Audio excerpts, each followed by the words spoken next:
ये कहानी है दिनेश की, जो कि भारतीय सेना में एक फौजी था, जिसे सन 1976 में बांग्लादेश और पाकिस्तान के विभाजन के बाद कोलकाता के गढ़ के जंगलों में एक मिशन पर भेजा गया था। मिशन का मकसद बांग्लादेश के विभाजन के बाद गढ़ के जंगलों में चल रही कुछ गैर कानूनी गतिविधियों को रोकना और जंगल में मौजूद आतंकवादियों को खत्म करना था। इस पूरे मिशन को अंजाम देने के लिए दिनेश के साथ उसकी पूरी बटालियन भी थी, जिन्हें पूरे गढ़ जंगलों से आतंकियों को खत्म करके जंगल के दूसरे छोर पर मौजूद बेस कैंप तक पहुंचाना था। कई दिनों तक चले इस मिशन में एक एक करके दिनेश के सभी साथियों ने देश के लिए सर्वश्रेष्ठ बलिदान दिया, लेकिन दिनेश जैसे तैसे आखिरकार अपने बेस कैंप तक पहुंच गया। वहां पहुंचकर उसे पता चला कि अब इस बेस कैंप को यहां से हटाया जा रहा है और लगभग सभी लोग यहां से जा चुके थे। वहां उसकी मुलाकात विनय से हुई, जो कि बेस कैंप पर तैनात एक फौजी था। विनय ने दिनेश को बेस कैंप की शिफ्टिंग के बारे में सब कुछ बताया और उससे कहा कि कल सुबह बेस कैंप का बचा कुचा सामान लेने के लिए सुबह कुछ जवान और कुछ गाड़ियां आने वाली हैं, जिनके साथ दिनेश भी नए बेस कैंप पर जा पाएगा, लेकिन आज की रात उसे यहीं गुजारनी होगी। दिनेश को विनय का रवैया काफी दोस्ताना और खुशमिजाज लगा। दोनों ने उस रात साथ मिलकर खाना बनाया और उनकी बातों का सिलसिला शाम से ही चलता जा रहा था। रात को खाना खाने के बाद विनय और दिनेश अपने अपने परिवार और कुछ इधर उधर की बातें कर रहे थे और उनकी बातों का सिलसिला चलते चलते भूत प्रेत और आत्माओं जैसे विषयों पर जाकर टिक गया। लेकिन भूत प्रेत की बातें शुरू होते ही विनय कुछ असहज सा महसूस करने लगा। इस पर जब दिनेश ने इसका कारण पूछा, तब विनय ने दिनेश को अपनी आप बीती सुनाना शुरू किया। विनय ने बताया कि वो बचपन से ही अपने गांव के ठाकुर परिवार की एक लड़की को पसंद करता था और जवान होने पर दोनों ने शादी करने की अपनी चाहत को जब अपने परिवार वालों को बताया, तो जातीय भेदभाव के कारण उनके परिवार ने इस शादी से साफ इनकार कर दिया।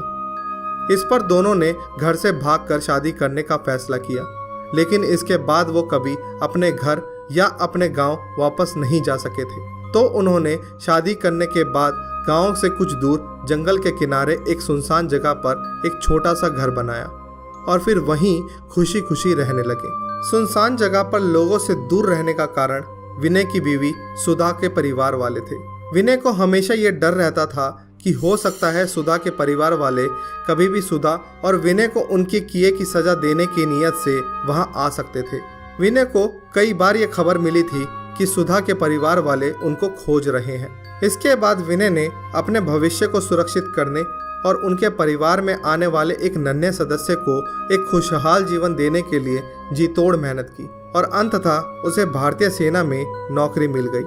विनय की नौकरी की शुरुआत उसकी ट्रेनिंग से हुई, जिसके लिए उसे बिहार से पंजाब जाना पड़ा।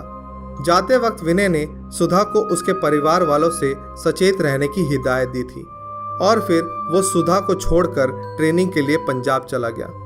कुछ दिन बाद जब विनय को सुधा की चिट्ठी मिली कि उन्हें एक बेटा पैदा हुआ है, ये जानकर विनय बहुत खुश हुआ और उसने सुधा को चिट्ठी लिखकर ये बताया कि वो ट्रेनिंग खत्म करके कुछ ही महीनों में वापस घर आएगा। लेकिन इसके बाद सुधा की कई दिनों तक कोई चिट्ठी नहीं आई। विनय ने अपनी ओर से सुधा को कई चिट्ठियां लिखी, लेकिन उनमें से किसी का भी जवाब विनय तक नहीं पहुंचा। विनय को हरदम ये शंका रहने लगी कि कहीं सुधा के साथ कुछ गलत तो नहीं हुआ। विनय के लिए ट्रेनिंग कैंप में एक एक दिन बिताना भारी हो रहा था।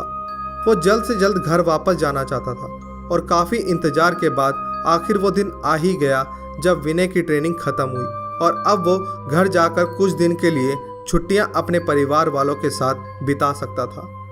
घर लौटते समय पूरे रास्ते विनय का मन बेहद विचलित था कि आखिर सुधा के इतने दिनों तक कोई चिट्ठी ना लिखने का क्या कारण हो सकता है।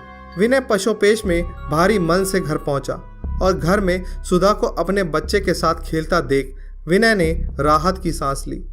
सुधा भी विनय से मिलकर खुश तो थी, लेकिन उसके चेहरे पर एक अजीब सी शांति थी। सुधा पहले एक चंचल स्वभाव की लड़की हुआ करती थी, लेकिन अब वो बस दिन भर अपने बेटे को गोद में लिए चुपचाप रहा करती थी। यह देखकर विनय खासा परेशान रहने लगा। सुधा से कई बार उसकी उदासी का कारण पूछने के बाद भी सुधा ने विनय को कोई जवाब नहीं दिया था। विनय सुबह से शाम तक अपने नए घर को बनवाने के कामों में व्यस्त रहने लगा और सुधा दिन भर घर की चार दीवारी में अपने बेटे के साथ बिताने लगी। विनय को सुधा का यह अजीब बर्ताव कुछ समझ नहीं आ रहा था। उसने सुधा के बारे में कुछ बेहद अजीब सी चीजें नोटिस भी की थी। एक तो ये कि सुधा को पहले पूजा पाठ करना बहुत अच्छा लगता था, लेकिन जब से विनय घर आया था तो उसने सुधा को एक बार भी पूजा करते हुए नहीं देखा था और उसने सुधा को इतने दिनों में ना ही कभी खाना खाते हुए देखा था।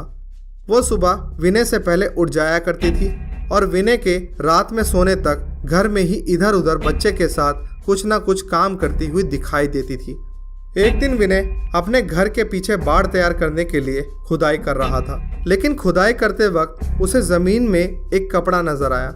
विनय ने उसी जगह को थोड़ा और खोदना शुरू किया और उसे जमीन के अंदर जो मिला उसे देखकर विनय हक्का बक्का रह गया। विनय इस वक्त जो देख रहा था उसे देखकर विनय को अपनी आंखों पर विश्वास नहीं हो रहा था, क्योंकि उसके सामने पड़ी थी दो लाशें, जिसमें एक किसी महिला और दूसरी किसी नवजात की थी। यह देखकर विनय की आंखें फटी हुई थी, लेकिन जब उसने थोड़ा करीब जाकर देखा तो उस लाश के गले में वही मंगलसूत्र था जो कि विनय ने अपनी बीवी सुधा को शादी में पहनाया था। विनय को अब सब कुछ समझ आ चुका था। जो वो देख रहा था उसका मतलब ये था कि वो इतने दिनों से सुधा या अपने बच्चे के साथ नहीं बल्कि उनके भूतों के साथ उस घर में रह रहा था, और अब उसे सुधा के बदले रवैये का कारण भी समझ आ चुका था। विनय की यह बेहद डरावनी कहानी सुनकर दिनेश भी सहम सा गया। उसने ऐसा वाक्य अपने जीवन में कभी नहीं सुना था। वो डर के मारे थर थर कांप रहा था। अब रात भी काफी हो चुकी थी, तो दिनेश और विनय ने अब सोने का फैसला किया। दोनों अपने अपने बिस्तर पर चले गए, लेकिन कई घंटों तक दिनेश उसी घटना के बारे में सोचता रहा। अगली सुबह आर्मी के ट्रक्स बेस कैंप तक पहुंचे और सभी सामान को इकट्ठा करने लगे। इस शोर ने दिनेश की आंखें भी खोल दी। दिनेश भी बाकी सैनिकों के साथ सामान को ट्रक्स में लोड कराने लगा। फिर वो ऑफिस रूम में पहुंचा, जहां बहुत सारी तस्वीरें लगी हुई थी। वो उन तस्वीरों को देख ही रहा था कि तभी उसकी नज़र एक तस्वीर पर पड़ी, जिसमें मौजूद व्यक्ति बिल्कुल विनय के जैसा ही दिख रहा था। यह देखकर दिनेश काफी हैरान हुआ। उसके पैरों के नीचे से जमीन खिसक सी गई थी। तभी वहां एक और सैनिक पहुंचा और बोला कि इतने गौर से क्या देख रहे हो? ये सूबेदार विनय कुमार जी हैं, जिन पर इस बेस कैंप की रखरखाव की जिम्मेदारी सौंपी गई थी, लेकिन कैंप पर हुए हमले में इनकी मौत हो गई। यह सुनकर दिनेश हक्का बक्का रह गया। उसे इस बात पर यकीन नहीं हो रहा था कि पिछली रात भूतों की कहानी सुनाने वाला वह व्यक्ति खुद एक भूत था।